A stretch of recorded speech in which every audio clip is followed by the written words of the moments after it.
Greetings, YouTube.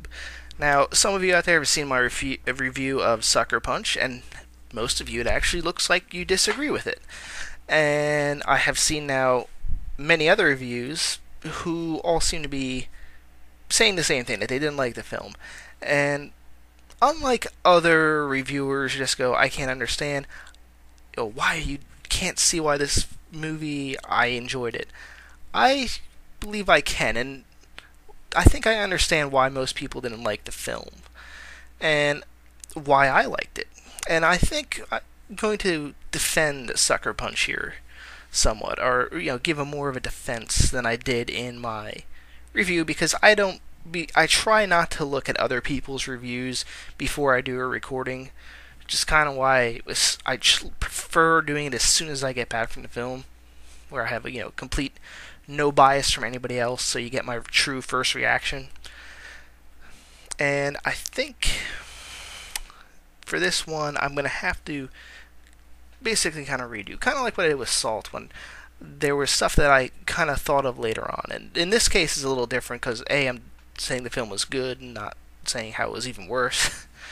But also, it's more of a response to what other people have said about the film. And I think the main... Well, we'll go two things. First, the one thing I just absolutely cannot really get it. Well, I can understand, and we'll get into that. But the first complaint I keep on hearing from people is, oh my god, they didn't like the special effects and the CGI. The CG, there weren't scenes that we didn't see from the movie, or from the trailer, that were in the movie.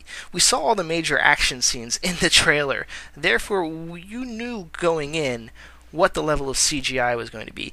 And, normally I wouldn't make comment on that, except people were really talking about how excited and awesome looking the special effects were before seeing the film. We didn't see any, thing different than what we had been presented to us in the trailer.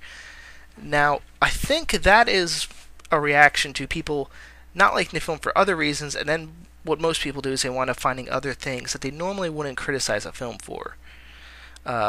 I.e., when people saw the trailers and they liked what they saw, they started praising the CGI effects.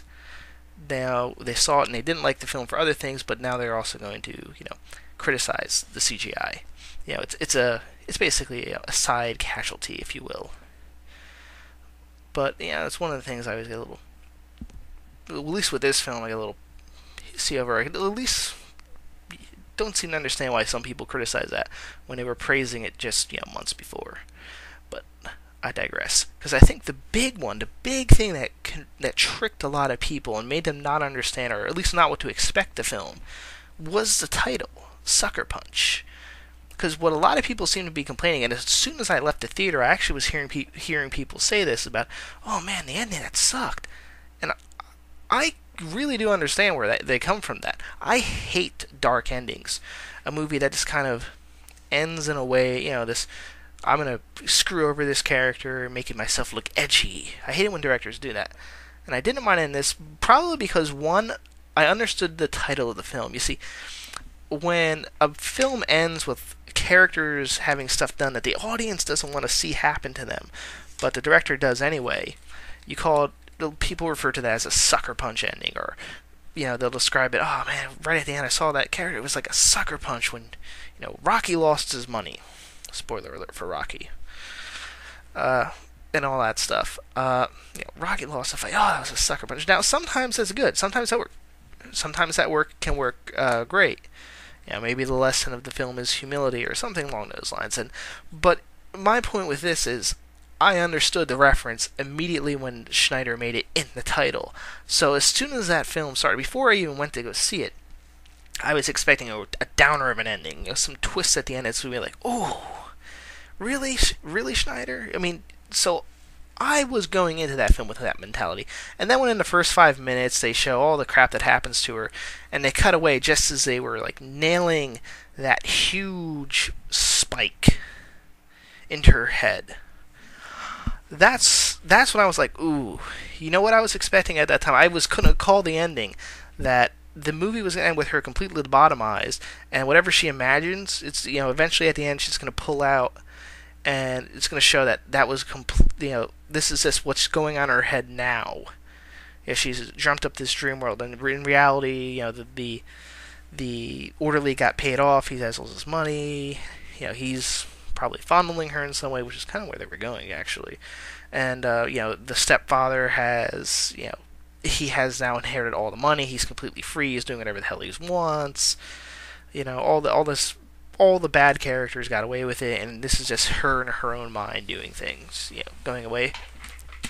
So I was somewhat pleasantly surprised that although she had that cracked her head, we actually were seeing a flashback, a demented flashback, of what she had done over the previous week, and it turns out she had actually helped those characters, that one character, Sweet Pea, escape, and that her plan, how it was laid out, eventually led to both the orderly and the stepfather, implied, being arrested and convicted for their crime. In other words, she got revenge on them. Justice was served. Another character got her freedom. So good things happen. I came in expecting a complete downer of an ending. So I think that can explain the difference between me and a lot of other people who probably thought Schneider was going for lowest common denominator type, by the numbers plot almost, with really cool visuals. And I think that somewhat explains why I had a really big of an, I liked it because it was a way better ending than I had anticipated, and much more to my liking. And this is in my basic criteria. If you're going to do a downer ending, you do this. Yeah, the main character died, but overall justice was done, and her death and her plan, or whatever, the main character's death accomplishes that justice. So for me, that's what I like to see in my storytelling. If I'm getting a little academic, or here, forgive me, but I'm trying to explain where I come from. So that is one big thing. The other thing is, I think a lot of people didn't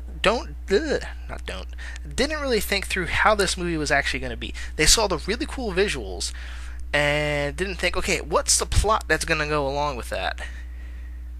Because you can't take a really high, tempo plot, because in all this crazy, non-stop throwing samurai sword, fighting giant ogre samurais and such, non-stop, because you need characterization, you need plot, all that stuff, or else the film you kind of don't care about that stuff. I mean, that's really the secret between, B-movie, this kind of those B-movies that really do go balls to the wall, and actual Hollywood. There's a reason we kind of rate those lower, is because we watch them, but we don't have any connection to the characters. So I kind of realized, I going into it was expecting that there was going to be not as much action-y stuff as maybe the trailers let on. And I think the combination of me expecting that type of ending and having it, be better than I anticipated, and expecting the film to be a little bit more talky, and you could say even perhaps more mature than you thought, although other people will certainly disagree, and I wouldn't even necessarily completely disagree with them. But there are also things that I do agree with the critics, that people have criticized this film, and I think they could have been improved.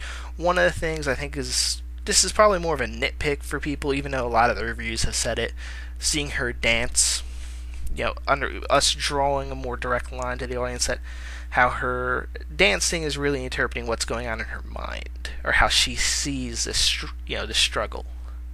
Her struggle for freedom and accomplishing, grabbing this thing. And I almost suspect that they actually filmed her dancing. Originally, we're going to splice it in where, she would throw some, kick at a cyber Nazi or cyber German, and we, see her do a kick dance move in the brothel or club, whatever. And, well, I have a feeling they probably cut it, probably because it seemed jarring, and they probably thought that you didn't need it.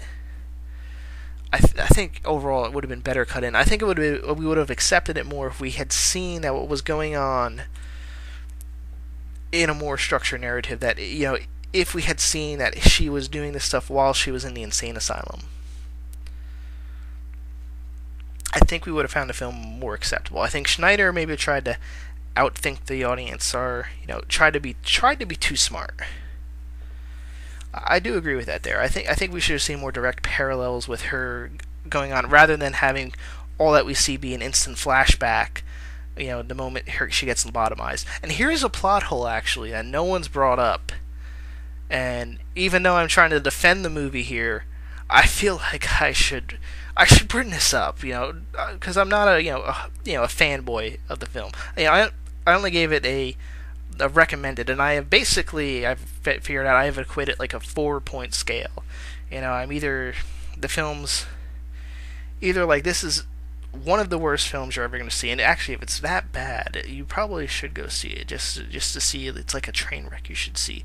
There's boringly bad. Avoid it. Yeah, there's nothing redeemable. It's probably not a perfect 4-point scale, but those are the two bad qualities. There's really bad where certain people are going to want to see it just to see how bad it is, like Last Airbender, and there's just boringly bad. And then I have my recommended films.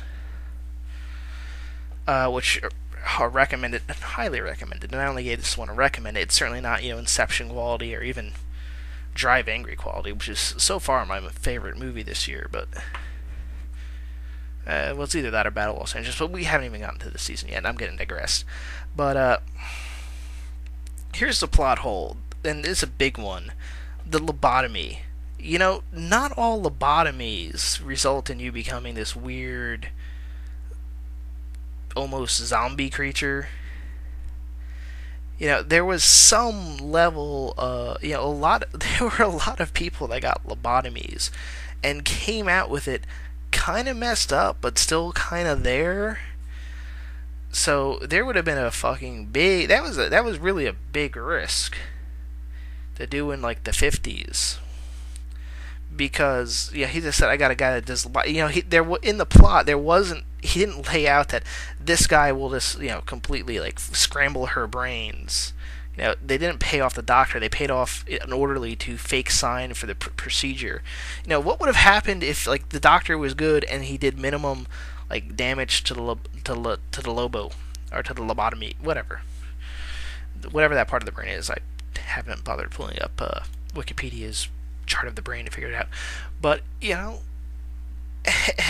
what happens if that's what happened and the insane asylum said, congratulations, you're cured. Oh, here's the clause in the will, you also get all your money. Very poor planning. Because I think there's actually a high chance of that happening. I could be wrong here. I'm not an expert on lobotomy and what percentage. I know it was an unsafe amount of people that it completely ruined. But don't forget, medically unsafe, that could be like 10%. Which, that's way, 10% chance that it's going to completely screw with you, and 90% chance, probably never cures you, this, 10% chance of really fucking you over completely.